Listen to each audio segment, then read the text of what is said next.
What is good, y'all? It is your boy, Jonathan Dumas, and this is Highly Visible and a Little Misunderstood, the show where we talk to the people we see every day because we don't know what we miss until we miss them.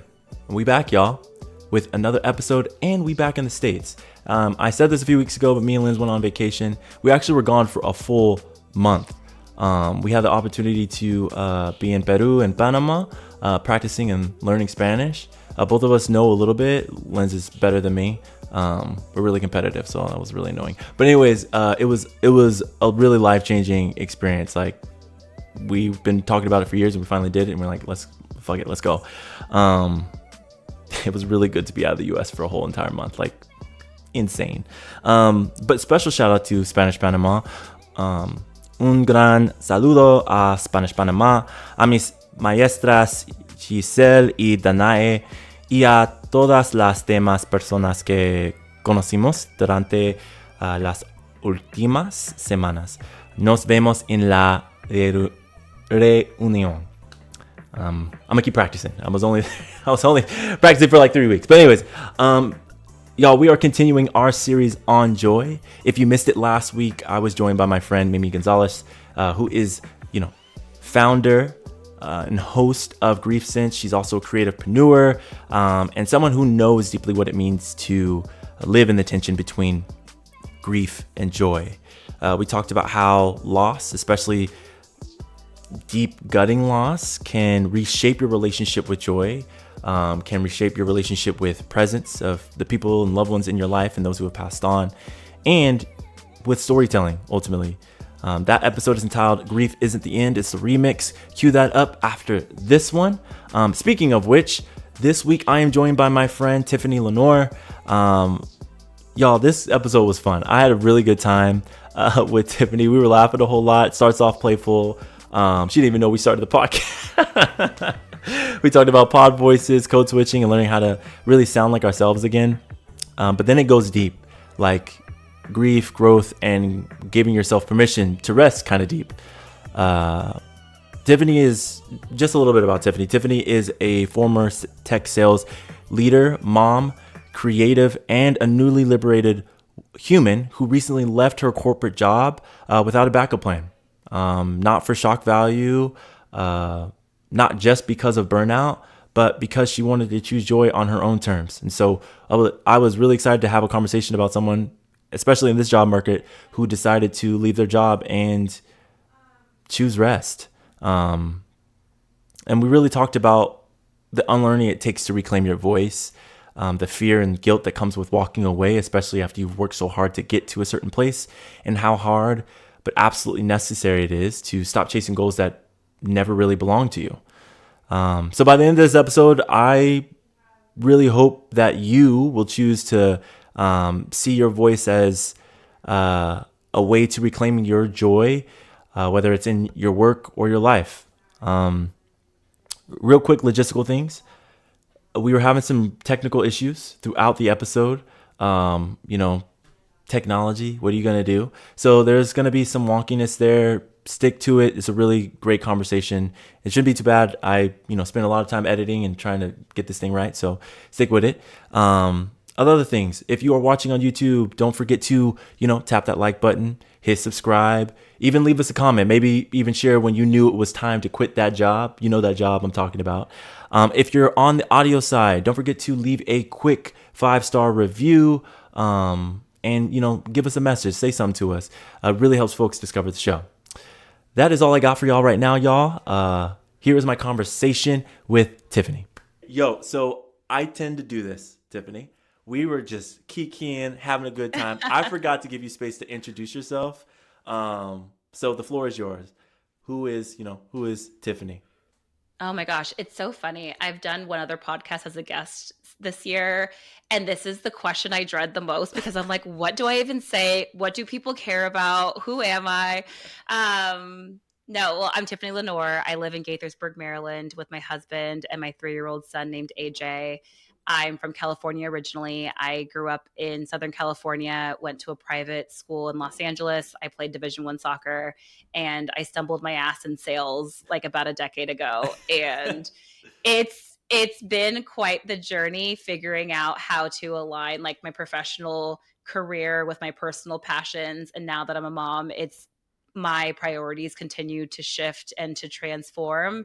And so I know when I met you, I was chatting about like, I just quit my job without a backup plan. And Mm, it's been really exciting, rewarding, very scary. It's only been 3 weeks and I'm learning a lot about myself, and I'm learning a lot about the things I fundamentally do not want to do anymore. mm, And I'm getting closer to thinking about the things that I do enjoy. And so for me, this time away from career and professionalism is giving me space to think about like what brings me true happiness, what are mm. the things I'm naturally good at, and do they align with what makes me happy, and try and run at that with everything I have. And so I don't know, as a human, like I think we're all living this like strange, interesting human experience. And even for me to be like, I quit my job without a backup plan, I know that comes with a lot of like questions. People have concerns. People I don't even know are concerned for me, which is interesting. I'm like, Yeah. it's my life. Let me live it. Um, like it's so weird when people Yeah. hear that and they're like, and then I had to learn that just because people show fear or concern doesn't mean they don't think it's the coolest thing too. I think people just kind of impose like their own fears on other people, and Yep. their fear is not my capability. And so I don't know. I'm someone that just goes after it with everything they have. I'm someone that can pivot really quickly, and I'm super excited to be here chatting with you about all of it. Hell yeah. Cool. All right. I am trying to get better at just like going into it and not doing like a pod voice, you know what I mean? Because this is not Wait, NPR. what's your pod voice? Show me your pod voice. Wait, Show me hold on. your, Let me I see want to if I hear can. this pod voice so I can hear the difference. Okay, hold on, hold on. When I'm trying to pretend and I'm being fake, I'll be like, "So, Hey. what's up? How's it going, Tiffany? Thank you so much for being here." You know what I mean? Like that's fake as hell. You know what I mean? So I don't sound like that. That takes me back to a time that I don't want to go to, like where I'm code switching, where I'm like, I don't need to do that. So You I just know, want to like, it's so interesting. For the longest, I didn't know what my voice actually sounded like. And I feel like recently I was talking and I was like, "Oh, that's what my voice sounds like. I don't have to like pretend. I'm not presenting to anybody. I've been in tech sales for over a decade, and it just molded me into sounding a certain way. I feel like even when I call mm. like Amex customer service, I'm like, "Oh, hi. This is Mrs. Lenore." I was like, "Who is that? Who is that? Stop Yeah, it. Who is yeah. that?" So I feel you. It's one of those things that's like hard for me to like shake because it's been such a ingrained part of how I communicate for so long. Mm. But now like I'm getting used to my normal voice, and I think this is what it sounds like. I hope this is what it sounds like. It feels pretty good. So Yeah, I think there's like I don't know. There's like, and me and you have this in common, but I think that there's like a comfortable unlearning when we've yeah. been in like very like white spaces or pretending to be something or trying to fit in or whatever, Yeah. and then like when we're unlearning those things and trying to be comfortable in who we are and relax, it's like, damn, I don't want to sound like that. Like Yeah. who is me? Who is Yeah. me? So you know what I mean? And yeah, it's been the podcast has been part of that like journey for me and trying to like what is my voice. Mhm. Um, and it's been very, very interesting. And I've been like public speaking like since Yeah. I was like 15, 14 years old. And so it's just been really interesting. Yeah, transformation and change for me to just like, this is like where I feel most comfortable sounding. Not what I Yeah. want to sound like, but what I feel most comfortable sounding like. Like who you are. Um, It showed yeah. up for me in the way that I communicate in written form too. Like I wrote a book last Uh-huh. year, and then how I post and share on LinkedIn. I kept seeing all these like quote unquote sales gurus posting like the latest and greatest and the best tips and tricks. And I'm like, this is a bunch of snake oil. Let me see if I can get myself in the game. And then I was Yep. like, "Hi, I'm Tiffany, and I'm going to talk to you about," and I was like, "Who is that girl?" And so I did this whole like not even a rebrand. I just showed up as I was, and I said like Yeah. swear words. I had mispronunciation. Like I don't know, but in written form, I can see that my voice is actually authentically shining and coming through, and it resonates, which is cool. But I've seen it. Yeah. I've seen how that shows up for me in like vocal and then also like written form, and it's wild to have to unlearn all of that. That's very interesting. There was one time I was telling my partner, Lindsay, I was like, yeah, if you see something like that or like it's a mistake, sometimes Hmm. I won't go back and fix it. I do that on purpose. Like Yeah. I legitimately do it on purpose. Well, I used to. I don't do it now, but because I've become more comfortable like with my writing and writing style and I just write differently. I use a lot of commas. I love commas, whatever. Yeah. But but I found that because I'm just like I would obsess over like how I was sounding when I was writing because I was so fearful of not being understood. Yeah. And so much so that I like changed and morphed how I wrote, and it just drove me up the wall. And so now when I'm crafting something, it's like I want it to look a certain way because like I have a certain one aesthetic, but also like I have a tone to me. Like it's just the Mhm. way I write now. So Mhm. it's interesting that I like take a lot of time with my writing now, but it's Yeah. just like it's mine. Like I'm doing this. You know what I I mean? love So that. I love that. And Yeah. it shines as like a personal brand, I think, too, because when you start to like write the same way, when it starts to be very authentically who you are, people Mm. resonate with it, and it Yeah. shows up in meaningful ways. I've also seen that it gives others permission to show up authentically too with their own voice, whether they're white, black, brown, purple. It's giving people Yep. permission to show up like who they are too, unapologetically, if I would even say. And then now that we're Yep. thinking about this, it's the way that I've communicated was so ingrained in me since I was young. And I naturally talk fast, especially when I'm really nervous. And so even now, I'm very, very conscious to be like, you need to hit every note, you need to slow down. Still authentically, like how I'm going to talk is how I'm going to talk.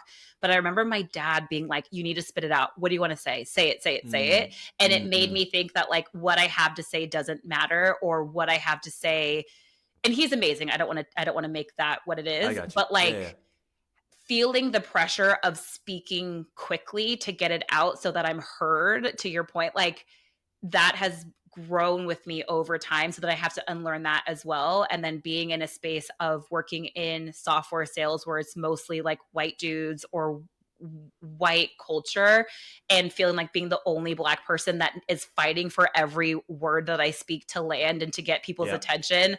I'm like, if Yep. I just talk faster, I'll get everything in there. And it's been such a Hmm. disservice to me. So I'm doing a ton of unlearning that, especially as I've been finding new ways to communicate. Um, but this shit's life, man. It's hard. It's I'm like telling everything. you. I'm telling you. It's hard. It's I'm hard. telling you. I was like, but that's life, man. It's hard. It's all unlearning. It's all thinking about like the different patterns and like where they came from and how we can reframe them to fit with who we are now. It's like, it's a lot. I'm Don't tired. take it lightly. Yeah, I know. It's exhausting. It's But I think once exhausting. we get there at what is freeing about this, and we're gonna get to the conversation in a little bit, Yeah. but y'all, y'all are just tuning in, and I'm keeping all this. Y'all are just Oh, I was tuning like, in is for this part of the this ain't even part of the podcast. I thought we were just kiki. This ain't part of the podcast. We're supposed to be talking about joy. I was like, oh my gosh. Listen, hold on. It all connects. I'm telling you, this is how it goes. So I have I have a talent. I'm telling you. So the That's so funny. so so all this connects. I think we're in the grand scheme of things we're talking about joy, but I think how I've viewed this and and we talked about this before as Yeah. like this career joy framework that I walk people through in my coaching practice, and what I'm trying to do with organizations, I'm gonna find a way to do it in a larger scale. But I think the returning to self is like Mm-hmm. a really important aspect of that. Um, and and for me, like that is where I've been like most happy and most peaceful, most content, most joyful is doing the work and getting to a place where like I'm not where I like want to be, but Yeah. like the space that I'm in, how hard and that I fought to get here, unlearn the things, like do the emotional work and turmoil and all the stuff, and confront all of the things that I was trying to hide away. Like all that work that I've done to feel comfortable in my skin again, how I talk, how I show up, how I Yeah. dress, all those things. Even deciding to lock up my hair, like there's all these different things that I'm just like, fuck. I'm like really happy. Like I'm legitimately Yeah. happy with myself. You know what I mean? Um, I and love that. so yeah, yeah. That's So so it real. all connects. That's so real. And so many people, especially right now, are struggling. I know when we first met or we first connected, and I was like, I just quit my job. I don't have another job lined up. I don't know what I'm going to do, but I know I'm going to do something that brings me more peace, that brings me more presence with my kid and my husband and my family, and just shedding away the feeling of having joy being like outside of me, if that makes sense. Like I think I've attached joy so much to having goals and having like aspirations, and even realizing that like a lot of those goals weren't even my own, but I'm fighting like hell to go get them and I don't even want them in the first place. Like Yes. Yeah. that Yep. can't be joy. That can't be joy. You can't tell me what I need to go do and I need to go do it this way and I do it obediently and I do it really well, and it leads me nowhere still. Like, Mm. so I think that's a really interesting perspective of like being able to be exactly who you are, wear your hair like you want to, dress how you want to, talk how you want to, and make everybody else not even adjust, that's not the right word, but make sure everybody else sees you for who you are and loves you Mhm. for who you are in that. And I think that's where a lot of that joy comes from too. Yeah. And the people that are going to like fuck with it, going to be there Yeah. with it, going to like embrace that and give room and space for you and who you Mhm. are and becoming, I think those are the people that you want in your life, at least for the short term, maybe even the long term, right? Yeah. And those who opt out, which I had a ton of people opt out, um, that is completely okay. And I think it's not a reflection of you, as long as you are not doing anything that's like, tearing people down, like uh um not in an area of growth where it's like you are moving towards something like more positive. That like there's caveats to that, right?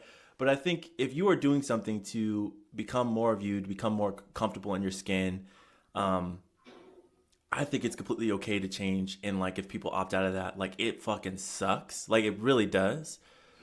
But the freedom that you have and the embracing of who you are and the joy that exists there, the happiness that exists there, the peace, the Yeah. contentment, the all of the things.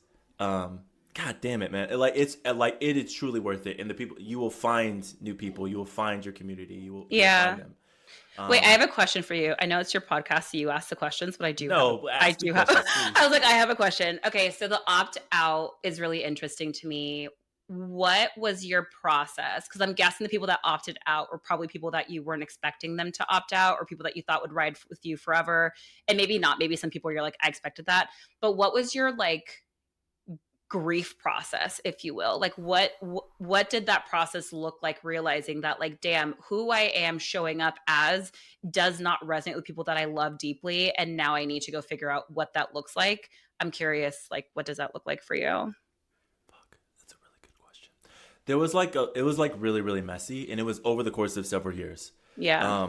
I would say when I started to embrace who I was and speak out, it started essentially like me and my wife like met at work, and it was like Mhm. evangelical Christian like university. So like that's like my background in my early 20s.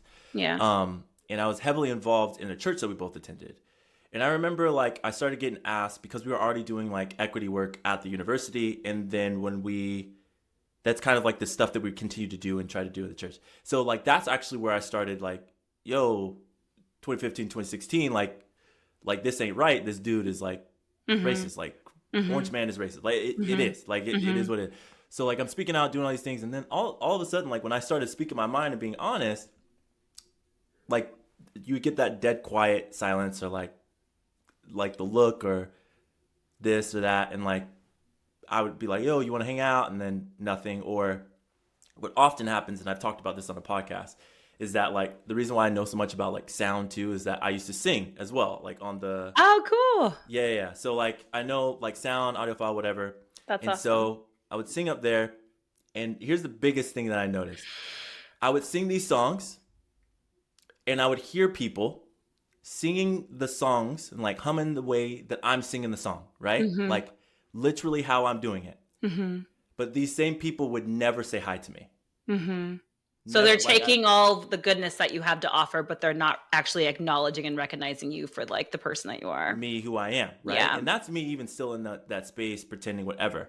And so I started to distance my own self. And what I Mhm. found was, long answer, short question, is that it was incredibly lonely. Like I was Mhm. deeply lonely for like a good 2 years. Mhm. And I finally told Linz, I was like, I'm not, when you are ready to leave there, like I'm like going to, I'm like, because I'm done. Because I'm only showing up when I'm on the volunteer list. I'm only showing up, when I'm singing whatever. And I slowly actually got pulled off of singing.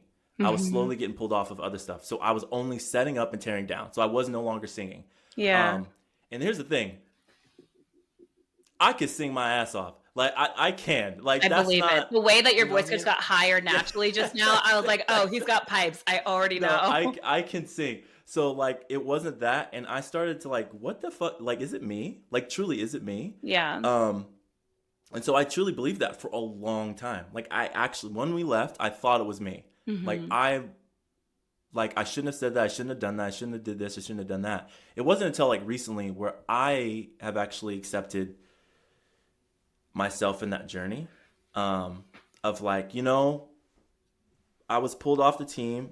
People didn't talk to me anymore that I thought that were like my real ones. Um, People shared that like, like we believe in you, we uplift you, like we want the best for you, and then they weren't there, and like it took me until like within the last 2 years. So this is like Yeah. Oh, this is years ago. recent. Yeah, so this is like within the Okay. last 2 years for me to know like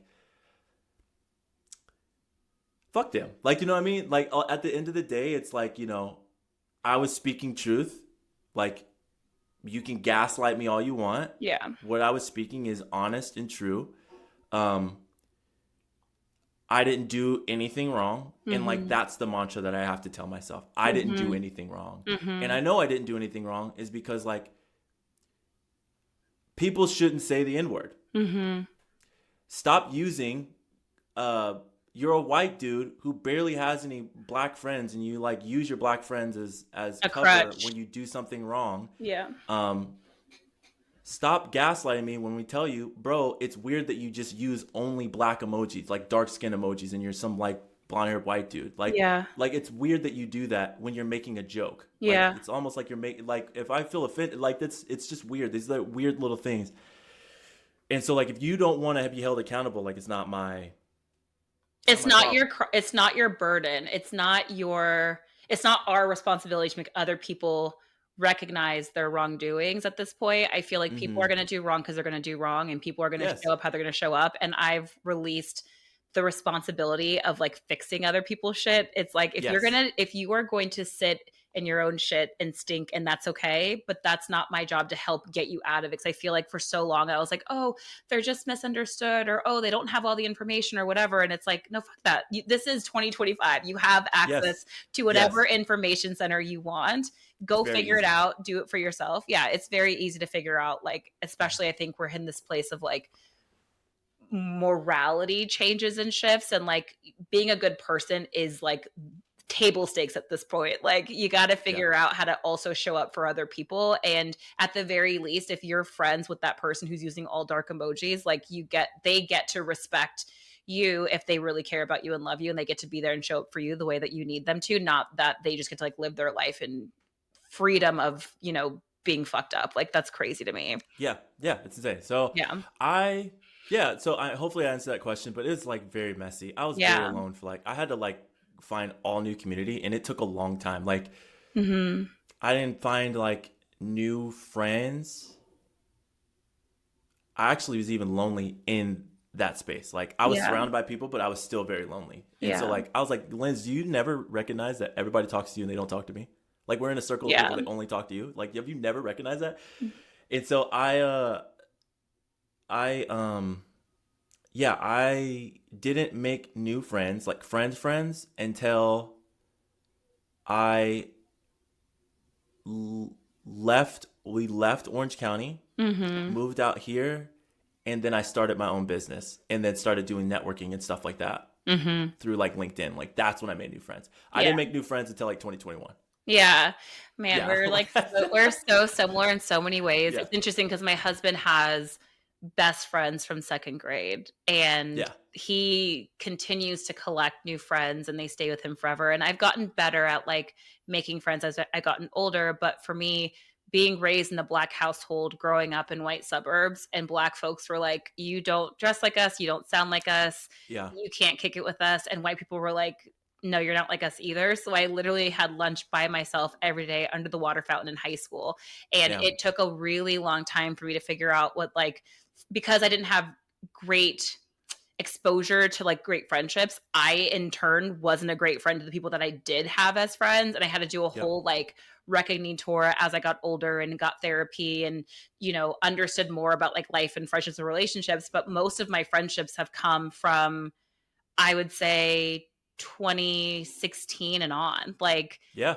and Yeah. it's been like very steadily growing and building new friendships. But also, I think the current climate is challenging because you meet someone who's really cool and you can't just like exchange phone numbers to get coffee. You have to figure out like, who are you?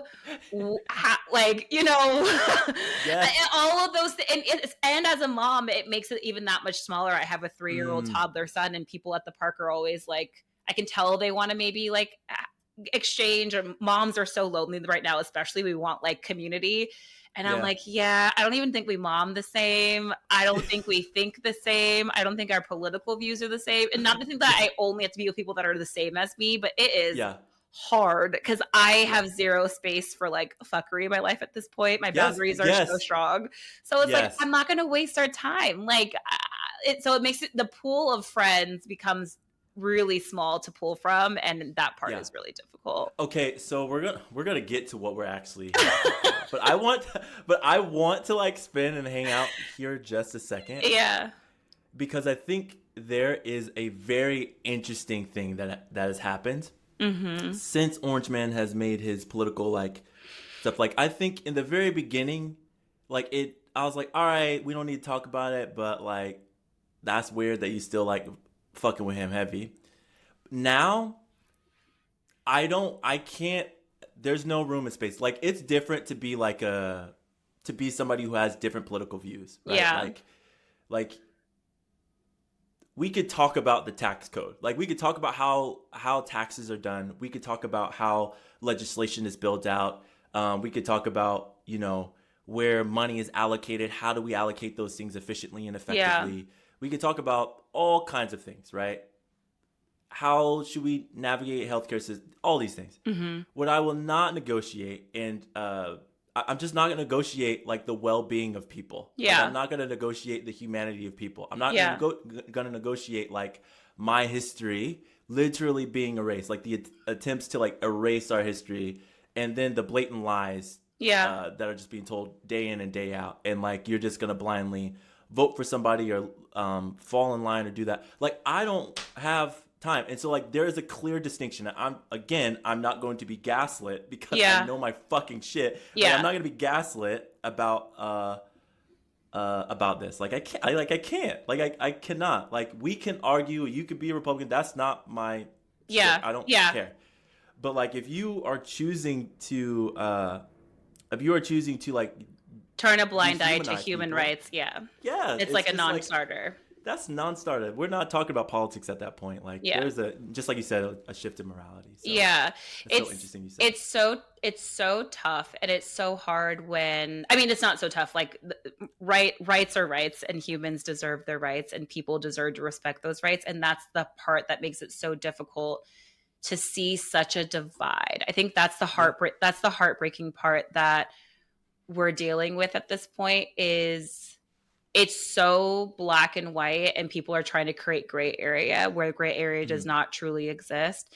And then Yeah. it's like, okay, we have to all figure out how to coexist still. And how do Yeah. we even think about doing that when you fundamentally don't believe in the things that provide me safety, or you don't fundamentally believe in the things that I should have access to as a woman, as a black woman Yeah. raising a biracial, and I'll just say as a woman raising a black son. Like, Yeah. Yeah. how do we all coexist? And I think it's only becoming harder and harder. And unless I go to the park and say like, hey, your kid is the same age as my kid, do you want to go get coffee? Also, how did you vote? Also, what do you believe in? Also, do you believe in gay marriage? Also, do you believe, like, that's a long list to get to, it's a long list, it feels like, to get through before you even get to the like, do we even like each other? Like, as people.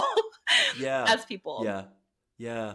And I think that there's some areas where it's like we can debate that. Like, again, we could debate certain things, but it's hard for me to, it's not impossible, but it's hard for me to be like, here's the thing, and this is what I'll say.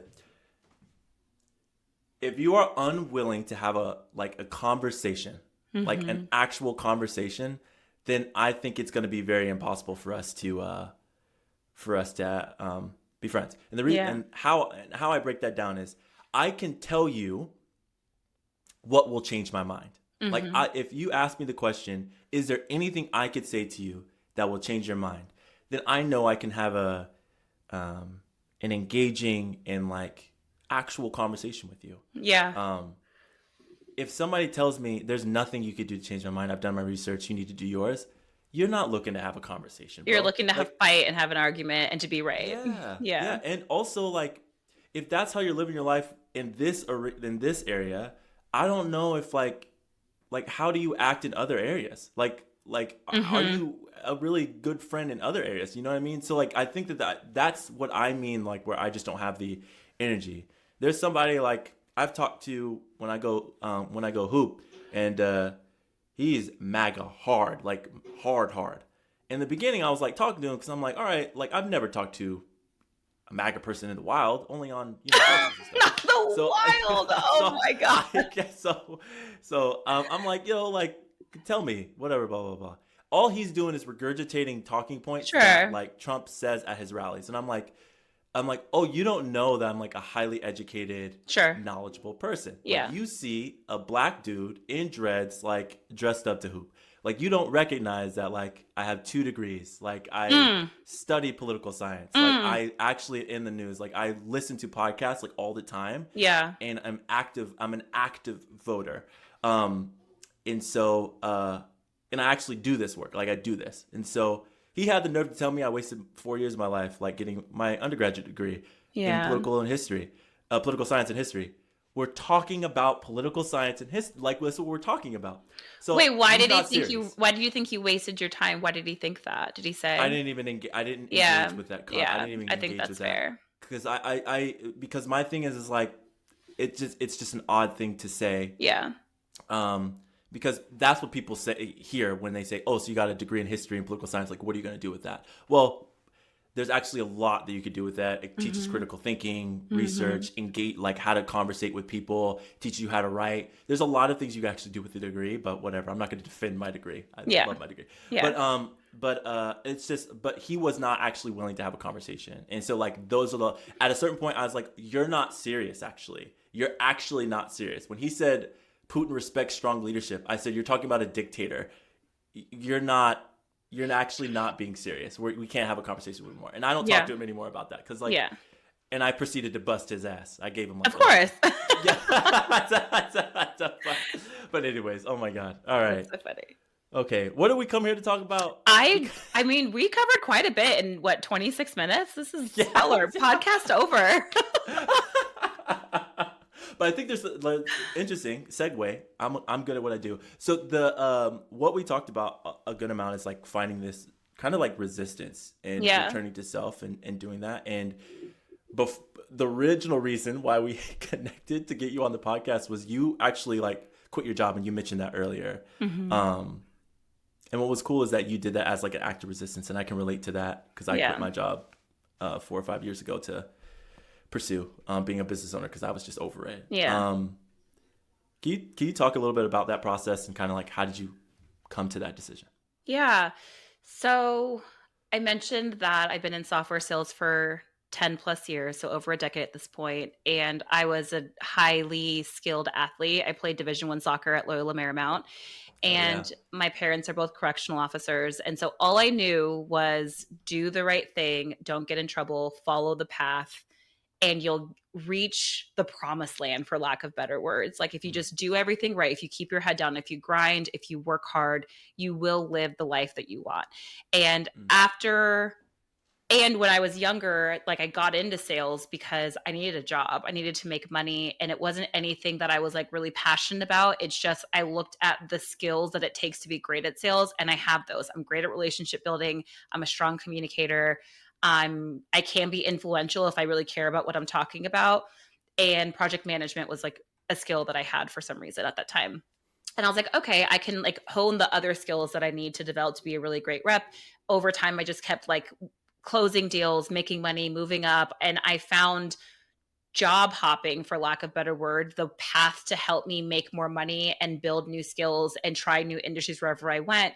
But every time I went to a new company, the company ethos was the same. I was always the only Mm. Black person. I was usually the only female, if not one of two females. And it was just such a burnout grind until you have nothing culture. And all they cared about was like numbers. So we would have this monthly quota, we would hit it or not hit it. But then every month the number started at zero again. And it was like, Mm. go do it again and don't go do it better and go do more of it and bring me more money. Mm. And I started thinking about like, okay, how do I strategically align things that I care about now that I've made money? Like once you start making money at a certain point, money does not become the motivator anymore.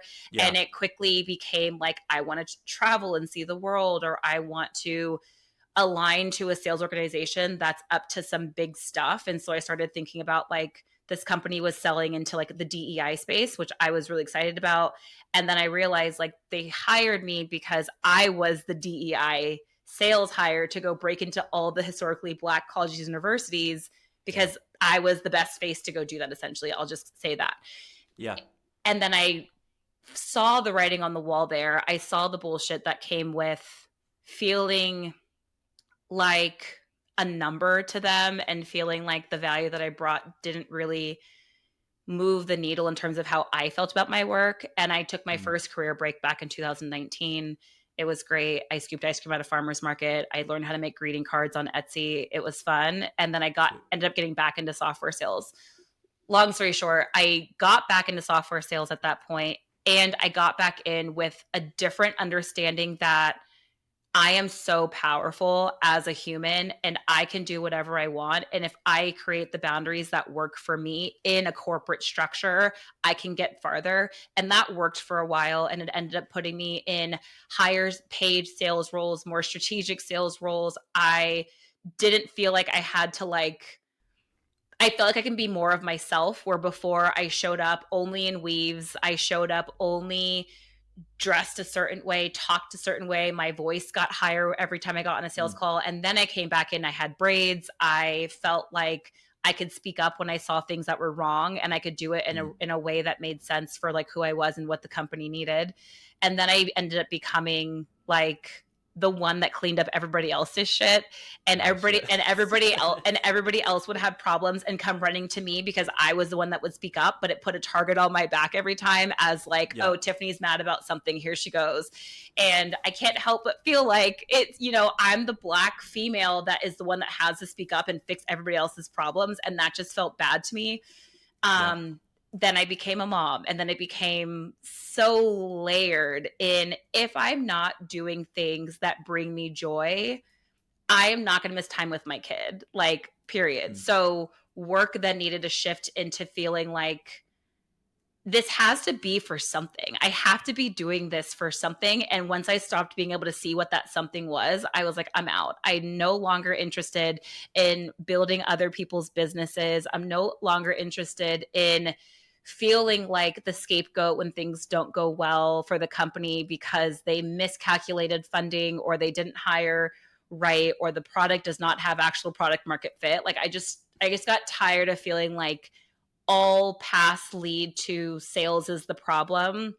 And the Mm. only way to fix the problem is to require more of our sales reps. And I was out. I didn't want to do it anymore. And even my last role, I was a director of sales. Company was cool, worked for female founders, and some things were better. A lot of things were a lot worse and more of the same. And I hit a point where I looked at my husband and I was like, I don't want to do this. Yeah. And Yep. we sat down and thought about a strategic plan financially. He works full time still, so like our bills are paid. And I just figured, if I'm going to work this hard on somebody else's dream, I can go work that hard on my own, whatever that was going to look like, and probably get a lot farther. So at least go try this thing out. Yeah. Yeah. I really love that full like journey. Because it's it's really hard. Was there like a specific moment that you knew like it's time, like I'm done, like it's time? Like, tell us a story. What was it like? Is this going to be Take us aired? Like there. people are going to like hear this? No. Like, I don't know. If you don't want to share it, you do not have to. It's okay. I will say this. I'll say this. I went to Las Vegas for a conference recently. It was for an HR conference, and it was actually really cool. I saw a lot of my ex CEOs and former colleagues, and that was fun. And I was sitting in the session about burnout, and one of the speakers said, your company can replace you, your family cannot. And it hit me Oof. like a ton. God damn. Oh my gosh. I'll even say it again. Your That's company can replace you, your family cannot. Mhm. And man, it still hits me in the heart today thinking about it. I was at a conference in Vegas. We were supposed to stay at the Wynn. We canceled it last minute to stay at Treasure Island. No shade, but that is a very big difference in accommodations. All right. That is a very big difference in accommodations. Yeah. And I get it, young, scrappy startup, whatever. But I was like, damn, I'm in this hotel for 4 nights away from my family, doing something that I fundamentally know is not going to be my end all be all. And I don't even think Mm. it's appreciated the fact that I'm here.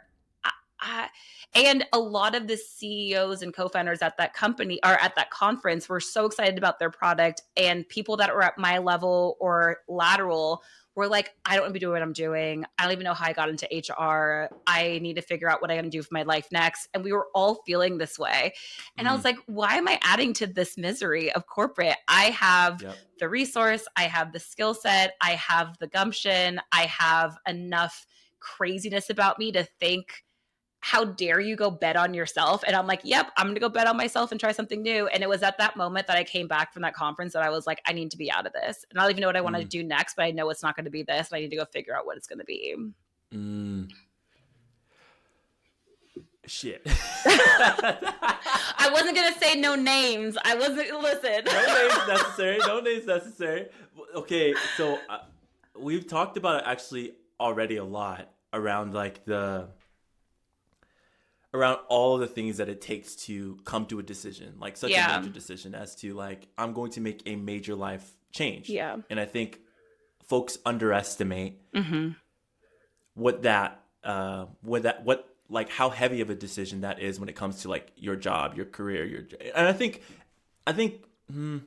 not going to say underestimate. Oh, I think folks know like cognitively that like I can get a new job, I'm going to make a shift, a change, Yeah. right? But their bodies like something internally, it is so difficult.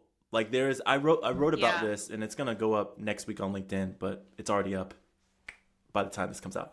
But awesome. but it's like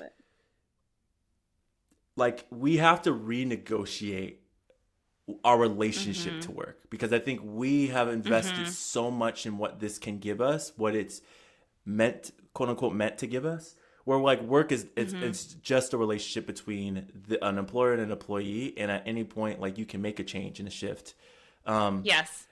But I think internally we also know that I need money, I need benefits, I need this, I need this, I need this. And so like the decision to make a change, like our body resists it so much to the point where like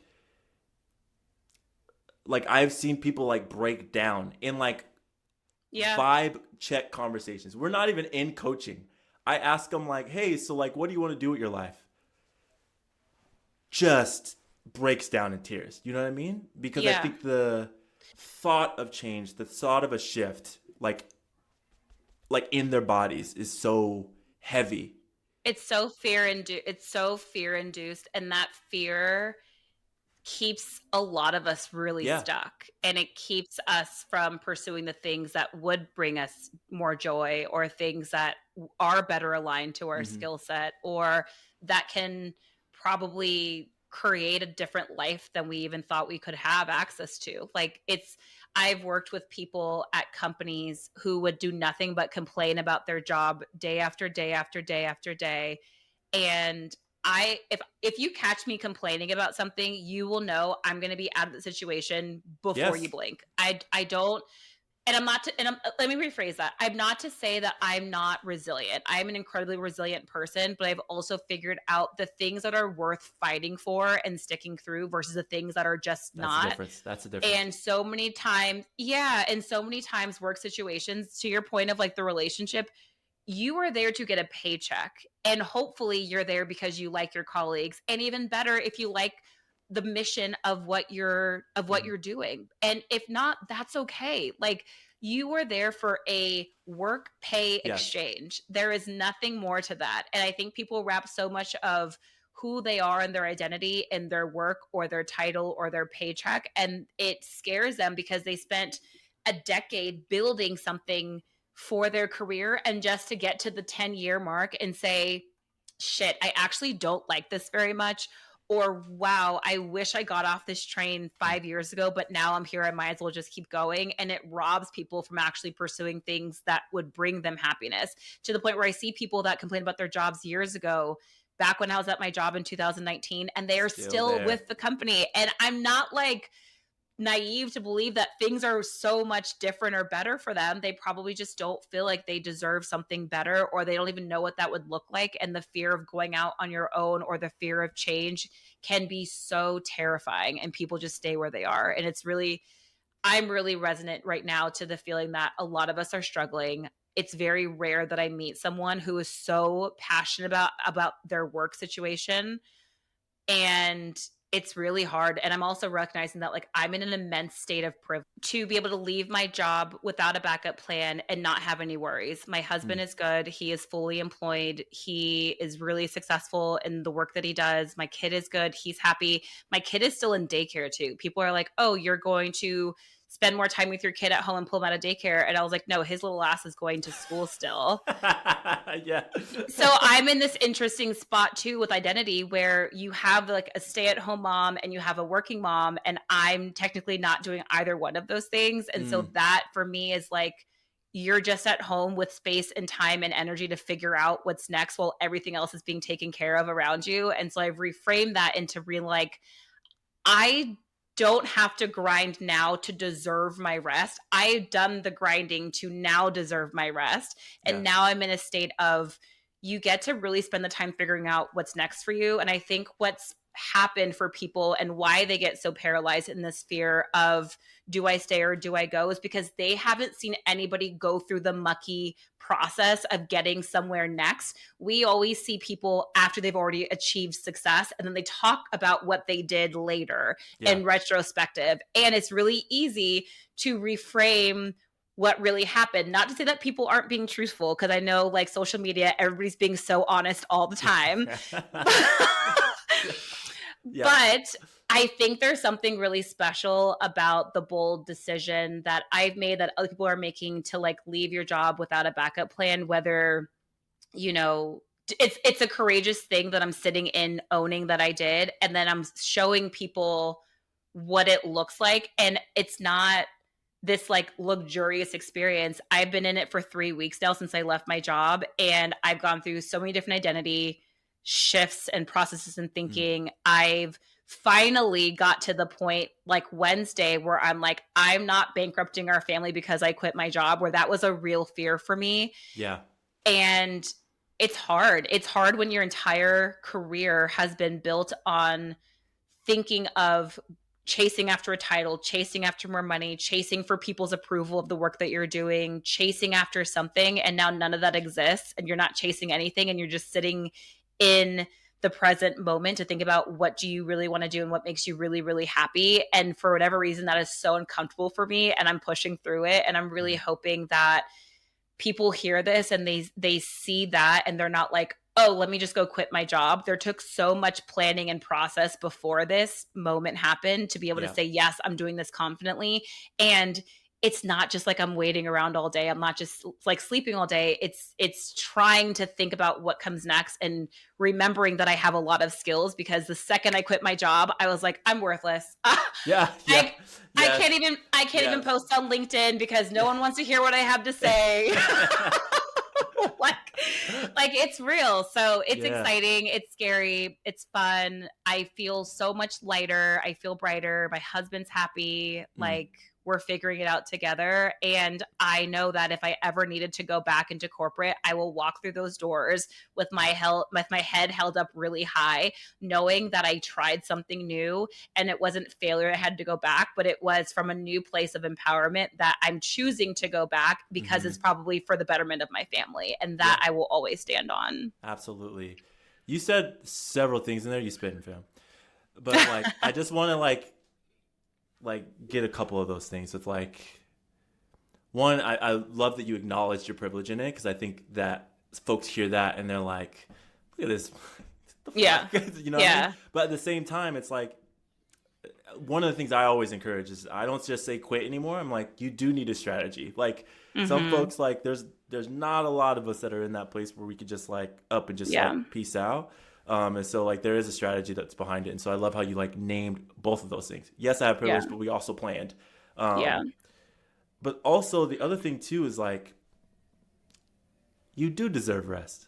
Mm-hmm. Like I want to encourage you, Tiffany. Like you Yeah. do deserve rest. Like you didn't have to work to get this shit. Like you just deserve it because you deserve it, fam. Like you Yeah. tired, you exhausted. Like you've been doing all this stuff. Like you just, Tiffany, you just deserve it. You know what I mean? Yeah. And so like even if you didn't go through all that stuff, like you still deserve it. Like I even if appreciate none, that. yeah, any of that other stuff didn't happen, like you still deserve it. I think, Yeah. yeah, one of the shifts that I'm making with even me, like choosing to go part time with my business and like switch into job search mode and like embracing like I'm unemployed right now. Like that's Yeah. I'm unemployed. Yeah. It's been very hard for me. Like I resonate with that of like I'm fucking up, bro. Like I feel like a failure. I feel like I'm useless. Blah blah blah. Yeah. But I had to take myself through a coaching. Like I literally the other day sat at my desk in my chair, no music, my laptop was off, and I was like, I just need to talk to myself. And I literally outwardly coached myself and asked myself, I like, love that. what is the words that you're telling you? Like, why are you using failure? Why are you using useless? And I was like, the words, it's not necessarily useless, it's empty. It feels like I'm just turning my wheels. Mm-hmm. And then the reframe came as like, what if all of the things that you're doing are actually preparation for the job that you're actually Yes. stepping into and for the next Yes. season that you are. And Yep. that reframe changed everything for me, right? It's like if you need to do less in this season, and I'm a grinder, but the Yeah. thing is like I need to do less because everything else is overwhelmingly when I'm not looking for a job. It's like, all right, bro, do 3 things a day. Mm-hmm. 3 things a day, and then do whatever else you want for the rest of the day. Play video games, go for a walk, go hoop, go lift, whatever you need to do. Clean the house, whatever. If those 3 things are gonna like work towards your like reframe it every single time you Yeah. write those things on your board, and that was really really helpful for me. And so like I actually like hear that like reframing for yourself as you're like shifting into this and settling into like this in between time right now. But Yeah. shit, Tiffany, just like if you want to go like do whatever, like plant a garden, like fuck it, like I know. you know what I I mean? know. And I was telling my friend, I was like, how dare I waste this opportunity stressing about how I should be spending my time? And it goes to the same trope of like, we are designed and conditioned to achieve and to push through and to like have goals, set goals, accomplish, accomplish, Mm, accomplish. And it's like, what am I even accomplishing? Like, mm, what if just being happy and finding joy was the accomplishment? And yes, I get it. We need money to pay bills and to survive. And I know all that stuff too. But I'm like, if I had this opportunity to figure it out and to do something completely different, why not just run at that like hell? And why not just give myself the space to do it? And I know in talking to people about that struggle for myself as being like a high achieving person that I'm constantly feeling like I have to do more to prove that I'm worth it. Like, mm, mm. we really don't. And we can take a pause and we can rest and we can reflect and we can pivot and all that stuff. So, Come on now, yeah, yeah, yeah, so yeah, that's yeah. the space that I'm in right now. And it's good. And I think I'm looking at it not like a day to day, but like different moments are wins for me because at any moment in the day, something can come up and that voice in my head that's like, what are you doing? Like, Mm. and I have to like quiet that voice. You already answered this a little bit, but I'll ask it more directly. You know, like Okay. was there ever guilt or fear around choosing joy, i.e., quitting your job, Mm, especially when you know others might see it as like risky or maybe even yeah. selfish to like how dare like how you even said you use the language for like yourself, but how dare you like Yeah. do that? You know what I mean? So Yeah. There is both fear and both guilt. I think for me, especially like I'm a mom, I'm in sales. Sales is a very male dominated industry, it's very white dominated industry. And being a Black woman, I've always had to outperform, be 2 to 3 times as good as everybody else just to have the same opportunities sometimes, or just to have the same attention on certain things. And being a mom, separately from being Black, but being a mom, leaving the workforce at a time where the economy feels so rickety and people are stripping away the idea that inclusion matters and different perspectives and voices matters. It is so terrifying to think that there's not going to be a space for me if I wanted to come back. Shit. So that is really scary. And then the thought of, I comb through our finances. I constantly do it. It's like one of my like weird pleasures is I love going through our finances like the fine tooth comb just to make sure things are lining up and adding up everywhere. My husband keeps us in abundance because he is so giving and he's so generous. And I thank him because I probably have a shitty lack mindset sometimes. And we're always good. But the fear that we won't reach certain financial goals because I took away a huge paycheck, that's scary to me, that it'll be my fault if we don't reach certain miles, whatever they are. It just, the fear of not having is really scary sometimes. And then the guilt, like about just being able to leave my job because I want to, and knowing that a lot of people are struggling. Damn it.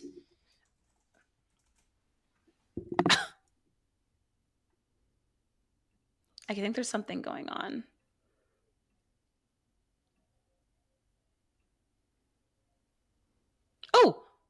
Oh, you're here. Oh, yes. Okay, let's wrap quick. Yeah. Oh no. Okay. Sorry, I don't know what's going on. I have to go get it fixed. It's all good. There is guilt around the time that we're having right now in the world where there's so much hurt and sadness and struggle and pain, it feels like, and uncertainty. And I live in the Washington, D.C. area, and all of like the government layoffs are happening around me. And I know people that don't live in DC area, they're like, that's crazy. But being here and having so many friends that are being laid off from their job. And then here I am talking about like, oh, I just quit because I needed to rest, feels very strange and riddled with guilt. And so I'm working through that. And I know who I am, and the people that know me know who I am. And I do a pretty good job of showing the true side of how things really are and just showing up authentically. And so I have to believe that that's going to resonate, because I'm also not willing to hide such a big part of what I'm going through right now because I'm afraid of how people are going to take it. And so there's this juggling act of, yes, I felt a little bit guilty, but also if I can help someone in some way believe in their own journey of uncertainty, then I'm like, oh, this is amazing. So yeah, there's both this like fear and guilt that comes along with quitting your job without a backup plan, but I'm choosing to move towards belief, I guess you can say. Like, I have a tremendous belief in myself and my abilities. I have a tremendous belief that I'm so resourceful. Like, I wrote a children's book last year. I had no idea how to write a children's book. I'm not an author. And I just figured it out while being a mom, while working full time, while having other priorities. And I know how to use my resources for good and for good outcomes. And I believe that that's going to be the same for this situation too. Well, shit, we didn't even get to talk about it, but like, I'll give you a chance to plug it. But I know we got to wrap soon, real quick, but I really love that framing too. And I think what is good to know, and I think good to name, is that like all kinds of different emotions can exist at the same time. Yeah. Right? Where like fear, joy, guilt, anxiousness, like excitement, all of those things can exist at the same time, because we are human, and humans are incredibly complex beings. And I think for folks who may feel a certain kind of way about like the position that you're in, I think it's like more of a projection of what's going on with them, and not to say anything about who you are, or anybody else in this situation. You know what I mean? And like it's just shitty all the way around. Like, it's just shitty all the way around. Like I feel it. I'm feeling it with folks. Like, I've been looking since August. You know what I mean? So I feel you. So yeah. No, thank you so much for sharing. As we come closer to wrapping up, I feel like there's other folks that are probably in the same position. Maybe they want to quit, or maybe they are they're burnt out or stuck or unsure. What would you say? What would you say to them? What would you share with them? Just speaking from your own journey? I know it's still fresh, but what would you share Yeah. with them? It's not so much advice about like what to do or what not to do. It's more so of your feelings are validated. I think it's really easy for people to feel like this is just a phase, just push through it, or you're feeling this way because you had a bad meeting at work or you didn't get a promotion or whatever. But like we are so intuitive as humans, and if we tap into that and actually think about like what are our human needs and what else would serve us better in this situation, Mm, I think we'll be able to like follow more of the things that would actually like lead us down the right paths. And so I get really frustrated when I hear people being like, "Oh, you just didn't like your job because you missed quota." I've missed quota a lot, and I've yeah, still been a kick-ass sales rep. It's just what it is. That's not it. It's fundamentally things are wrong, and I know it, and I can feel it, and I'm no longer willing to let, and we shouldn't be willing to let other people make us believe that something's not true or something not is when it is. yeah. And so just kind of tap into your own intuition and like listen to yourself. And then also if you are thinking about leaving your job without a backup plan, make sure you are incredibly prepared to financially support yourself at least for 6 months minimum. I would even say longer, which I know that sounds like, damn, that feels like a lot, but I'm like if pushing you, towards. I would tell yeah, people like closer to 9 yeah, months to a year at this point. Yeah, I it's think wild. that's great, Yeah, especially the job market. Like this is my first time. I'm not even on the job market because I'm not looking for a job, but yeah, like it's tough and I know it's tough and it's yeah. not built like it was built before. So just be really, really prepared in the longer journey to prepare yourself to make sure you can support it. Absolutely. Other than that, like rock on, do what makes you Yeah. happy. That's what's up. That's what's up. All right. What I'm asking everybody this question, all the guests on the show, what is currently bringing you joy in the season of your life, big or small? Oof. What? So big and small, I guess. Okay. My watching my kid grow and develop and be independent, and the parts of him that I get so frustrated with is because I am the same way, and juggling seeing myself in this little child is really cool and also so terrifying and scary, but knowing that I have the energy to be really, really, really present with him in a different way and to be more patient with him is bringing me a lot of joy because we are playing more and we are Mm, playing for longer periods of times. And when I get home from work, we're at the park and we're playing together. And not that I wasn't doing those things before, but it's just so different. And watching him evolve and grow is like really, really fun. mm. And then laterally to that, like I mentioned a few minutes ago that I wrote a children's book. I'm not making more iterations. There's a couple copies left, but the purpose of me saying that I wrote a children's book is the book was centered around my relationship with my son and seeing how he's now like asking to read it every single day at daycare Oh, to his friends. that's so Like sweet. it is the cool, it is so cool. And I'm hoping it's not cool from like a place of like ego for me. I'm working on that, but Yeah. it's like, it's so cool to hear. Yeah. It's cool. It's so Yeah, cool to that's what's have up. like, Yeah. yeah, it's cool to have like my name on a book. It's cool to see him light up about it and request it over all the other books in his library. And I'm like, I didn't write it so that he had to love it, but the fact that he does is like a cool What's bonus. up? Yeah. So that's bringing me a lot of joy too.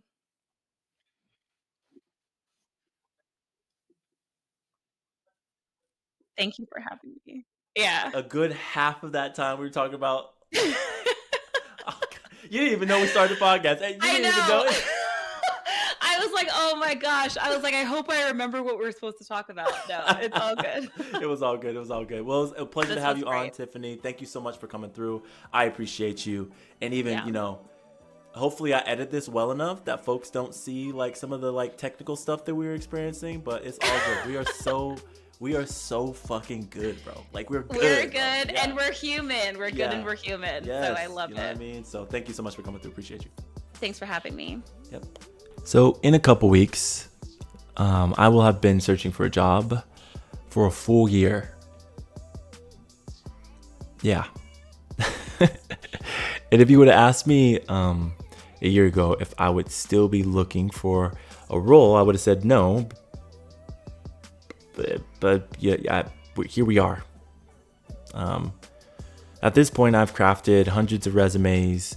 I've filled out over well over 100 applications. I've interviewed, I've been ghosted, I've been rejected, I've made it to the final rounds, been ghosted in the final rounds, if you can believe that. But I know, listen, my experience is literally not the same. My experience is not unique. There's lots of people that are experiencing this. The job market is straight ass. It's like cheeks right now. Yeah, it sucks. And let me be very clear. I'm in a very privileged position. My partner, fully employed. We got our bills paid. I'm business owner. I'm just going to part-time. I'm still getting clients. So like, we're fine. But I think I chose a really weird time, poor time to look for a job. Anyways, all that to say, quitting a job right now in this market doesn't seem like the wisest thing to do. But I'm really reminded of something that Tiffany said. She said that your company can replace you, your family cannot. And no words have been, that is so true. Straight facts. I said this in the episode, but I'm going to say it again. I think it's incredibly important that we, you, me, society at large, renegotiate our relationship with work. Like, for real. And that goes for folks who love their job too. Like, I really think we have to keep in mind that most of the time, the things that we're doing, the places that we go to, the things that we're creating, we're doing it for a paycheck, to buy food, to pay for our house, to do the things that we enjoy to do. Most of us aren't saving lives. You know what I mean?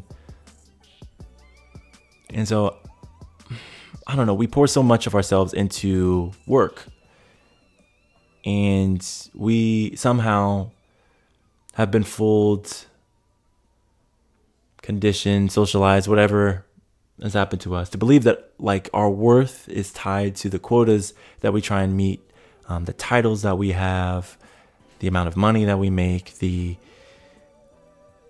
inbox that is never going to be empty. But the people, you know what I mean? The people in our lives, they're the ones that really matter. They can't be swapped out like the widgets on a spreadsheet or whatever.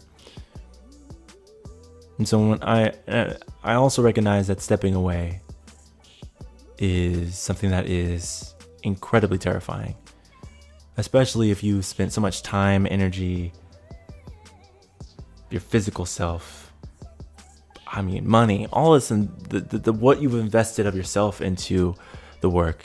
It's just like, it's very tough. So I know that that's not a light thing to do. And yeah, as we've already just talked about, Tiffany was in that same position a few weeks ago, right? Scared shitless that her gamble might not be the best move for her family. But she also felt the lightness, the first spark of joy that she felt in years. You know what I mean? And she created and found a chance to reclaim her voice, who she is at home and in her work. And again, I want to reiterate that I'm not advocating for anyone to just up and quit their jobs unless you are in a position that you can. I am advocating for folks to have a game plan, advocating for folks to have an exit strategy if you need to leave your job. Because we all need to survive, right? It is really rough out here. Don't be quitting your jobs. I am also advocating that our jobs, the things that we do for a paycheck, don't have to be absolutely everything and all things to us. That we can separate ourselves from what we do and it just be an aspect or a part of us. Or not even a part of us. Just be something that we do, even if we love it. So for me, I'm not just Jonathan, the career coach, the business owner, the podcaster. I'm Jonathan, a career coach, a business owner, a podcaster, right? So here's my question for y'all, like we do every week. Have you ever faced that kind of crossroads where you had to choose between staying the course or betting on yourself? What fears held you back? What unexpected freedom came when you finally said, I deserve rest, I deserve joy, I deserve me?